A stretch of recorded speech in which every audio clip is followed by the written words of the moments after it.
You know, I have heroes. I have great heroes from the past that I felt always retained a level of mystery about their life. And that, for me, was all thrown out the window when I did the film Titanic. So when I did that movie, I realized it would never quite be the same. So, you know, and I think that is fundamentally truly important for an actor to be able to, like I was talking earlier, to suspend that disbelief. If you know way too many things intimately about a specific human being, they're not able to convey those characters realistically to an audience. You feel like, oh, that's not him, he's just acting, yeah. Or that they're nothing like that. And so, yes, I feel like when there is specific material that I feel deserves this type of forum, I do seize those moments, so you're right. What is it you most want us to know about Frank? To see the character and not you.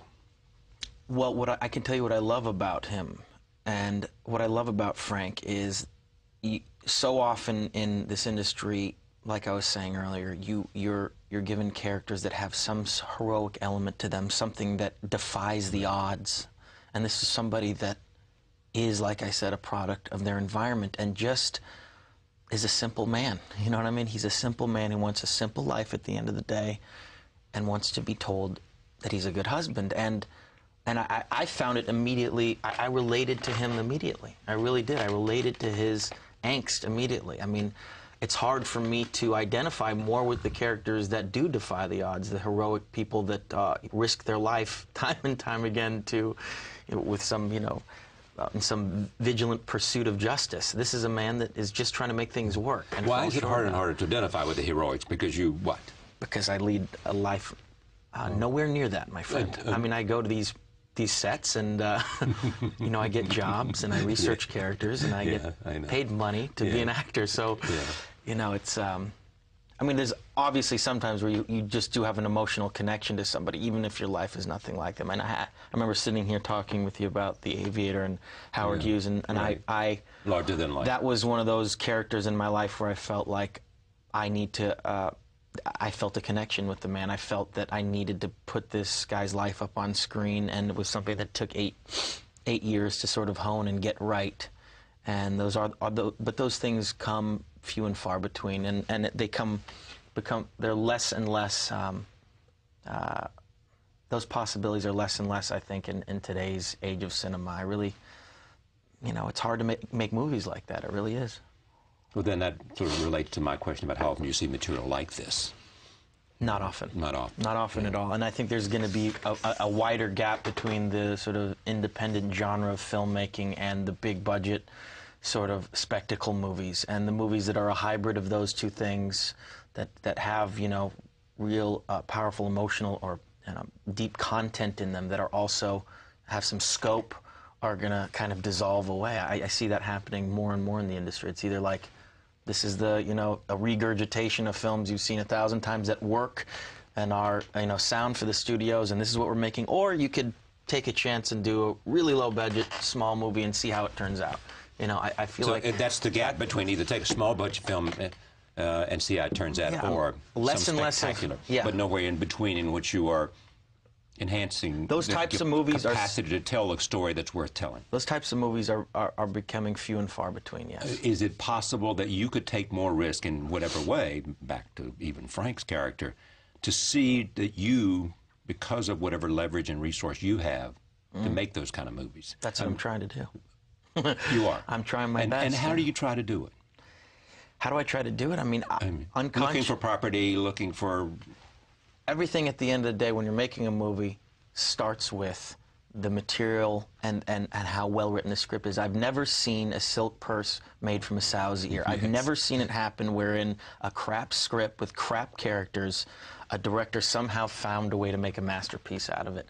And that's the constant struggle that we all sort of have as actors, is finding those gems, and that's why people grab onto them like vultures. When you find a great piece of material or a great script, it's like, you should see what happens. It's like a piranha feeding fest.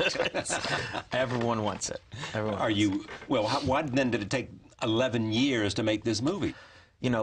it wasn't a huge, I mean, although this was a cult novel and way ahead of its time, it wasn't one of those bestsellers. It was kind of those things, and a small group of people knew how special this novel was, and you know, thank God the people that were involved in owning material waited.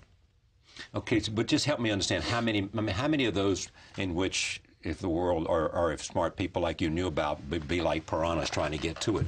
I mean, are there 4 or 5 pieces out there like that? I mean, do you have them? I'm looking for one right now, my friend. Looking for one? Actively looking for a good piece of material. Interesting. Yeah. With all that you have, you know, in a sense of clout, you're looking for an interesting piece of material. Absolutely. Absolutely. And So I think a lot of people will tell you the same thing. I'm sure they would. They do. It's very difficult. I mean, I could go on and on about it, but it's just the simple truth. I mean, look at how many films have been done. Look at how many subjects have been taken on. You know, hopefully, as we progress into the future, we'll see cinema sort of take different turns, and I'm curious to see where it goes. But, you know, it's up to these sort of revolutionary new filmmakers and people coming up with new concepts and ideas, and that's what we're constantly waiting for. But also, it is a business at the end of the day, and studios will not finance certain projects. I mean, they'll take low risk with low budget films and say, okay, this is a dark piece of material that not many people will go see. Here's a few $1 million, go make that. We know that the ceiling it can reach is 30 million, 40 million. But maybe it'll get an Oscar buzz, and more right. people will see it. Maybe we'll make some money, it'll have a little prestige. But I just feel like I've seen less and less of those sort of bigger budget films that actually have a tremendous amount of depth dissipate. That's what I've seen anyway. Has acting turned out to be all that you wanted it to be? It's incredible. It's incredible. You know, I never knew that I could do it as a career. I never knew. It was the first memory that I had. It's the first thing I can think of is saying, I want to be an actor to my parents. And if I hadn't lived in Los Angeles and been in such close proximity to sort of the mecca of movie making, if I didn't have parents that said, okay, we'll drive you to auditions, we didn't have the economic means to, you know, move camp from Idaho to Los Angeles because some snotty 10-year-old kid says, I want to be an actor. You know, we did it, and after school I got to go on auditions, but it was always, and I've said this before, it felt like an elite group of people, and it felt like I would never belong to them. So once I got the opportunity to, for example, get the movie This Boy's Life with Robert De Niro, I said, wow, now I'm able to I might be able to steer the course of my career. I might be able to have a career similar to these guys that you know, I so admire. And that I knew at 15 years old was the biggest gift in the world, and that's never left me. You know, I've never that thirst or that hunger for wanting to give one great performance that I'm truly satisfied with, or be in one movie that I said, I love this film, is something that I don't know will ever be quenched. I don't know, and I think that's a good thing, because it keeps pushing you. You know, you're constantly dissatisfied. In other words. But have you found it yet? I mean, do you think, in other words, do you have to live with the idea that it's not quite what I dream of doing? Not acting, but finding that performance, that character, that story. It's only in other words, you won't keep reaching for it if you think you found it. Well, it's only in hindsight, really. I mean, you can't really appreciate anything you've ever done or any movie you've ever been in, for me, for minimum 5 years, because you're so attached to what it was like making the movie that you can't look at it from a subjective, you know, from a different perspective. So I don't know. You know, I don't know, but I do know that I still have that desire to make great movies. You know what's interesting? There's a book out by Malcolm Gladwell, which is called Outliers. You know, and it really is the story of looking at success and performance and talent, people who've achieved something special. And it looks at the Beatles in terms of the phenomenon that they had being able to go somewhere and really have a chance to play for a long time. The idea also is that 10,000 people who become the best at something spend 10,000 hours practicing doing it. But it's about also the very point you said. You know, you are sitting here because you had parents who lived in L.A., who were willing to make some sacrifice, who cared about you having a chance to pursue your dreams. But if you had grown up somewhere else with a different kind of parents, you might not be sitting here as Leo, DiCaprio one of America's and one of the world's best-known actors. Yeah. And that in a combination with the fact that you have that one lucky moment. And that you can't discount. I mean, no matter, I don't care what anyone says, whether somebody has talent or not, whether they were destined for a certain career, if you don't get that one opportunity and you're not there at the right time to seize it and you didn't go for it, none of it would happen. I would not have the career I would have right now whatsoever, I don't think. I mean, it's all about a showcase or that ability to do that one thing that says, okay, now we'll allow you to do more movies. That's it. You know? Now, was that Titanic or something else? No, that was, I think that was either This Boy's Life or Gilbert Grape. Yeah, I was talking about Gilbert Grape, yeah, right. You know, if I didn't have the, I mean, I would have been very, very happy continuing doing television work. I would have loved it. You know, I would have been doing commercials and sitcoms. It would have been fine. Yeah. I mean, doing some theater. I was ecstatic to be an actor, period. I was finally saying, wow, I can do this for a living. I don't need to have some other vocation and do this on the side. And that, you know, growing up in this industry, I know what a very special gift that is, because there's a lot of people that would love to be working actors and unfortunately aren't. And that's the bottom line for me, what I'm most happy with. This is all the cherry, this is the whipped cream and the walnuts and the cherry on the cake. Being able to choose your roles, all this stuff is like, you know, beyond it. It really is.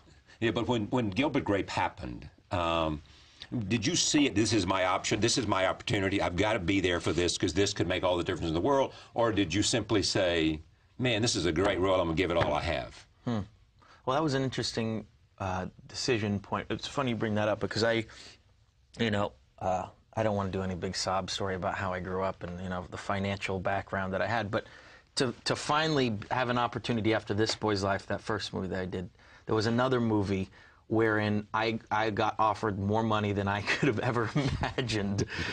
And I was about to say yes to it, but there was actually something, and I'm kind of surprised in hindsight looking back as a 16, 17-year-old saying, wait a minute, there's this role here that is substantially less money, but I knew, and that all came from having watched these great movies in the past, that I knew I wanted to strive for doing something a little bit better. And I don't know where that came from. It's really weird. Because I should have taken that other role. You know what I mean? But I had these heroes. You know, I really had these heroes that I knew did certain types of movies. Who were those heroes? Oh, God, I mean, you know, I mean, I remember watching, of course, James Dean as a young child saying, I mean, as a young kid, as a 12, 13-year-old. You know, Mitchum, of course. De Niro, of course, Hoffman, I mean, all these guys, I mean, endlessly watching their films. I mean, Monty Clift, of course, Brando, all these guys. They all have something, there is a line there, though, that goes through all of them. I mean, it's part sort of clear talent, but it's also sort of, there was a kind of outlaw about all of them. Mm-hmm. There's a kind of sort of rebellion about all of them. Mm-hmm. Mitchum, say, clearly Dean, clearly Brando. Mm-hmm. Talent, rebellion, outlaw. I mean, there is a certain, the people who appeal to you the most have a certain outsider quality. Yeah, yeah. Do you think of that? I'm a bit of a rogue myself. I see what you mean. You know who the first one was, I would think Cagney. Yeah. I think really Cagney, I remember watching Public Enemy with Scorsese, actually. He was screening it for one of the films that we did, and I said, wow, I mean, even predating Brando, this was a guy that came on screen and just, you know, threw all the rules out the window. I mean, Public Enemy was unbelievable. I mean, he just lit up the screen, and he was violent, terrifying, he was scary, and he was, I think, the first in that lineage of that sort of actor studio, even predating Brando, I think. I don't know why I brought that up, but I forgot to mention him because he was out of the list. Yeah. Here's what's interesting, and I'll close with this. It is this notion, you mentioned Marty, and showing films, and the idea. One of the things that I hope to do here, and he and I've talked about this, is to make more people beneficiary of this man's passion for movies and what he can show you and believes in. So I have that same passion because I have never, ever, no film historian, no one that works at any museum, no cinema, you know, genius that I ever have met that compares passion-wise and knowledge-wise to Martin Scorsese. I mean, the man is, I don't want to use the word obsessed, but he's consumed and lives and breathes cinema every day of his life, and everything is in his life is a reference to film. I mean, he looks at life and through different eyes. I mean, he's emotionally connected to movies. Now, it all comes from his childhood, of course, but One, because of asthma or something, he had to sit in the theater and watch movies was his way of. I mean, it is infused in his DNA, unlike anyone I have ever met. So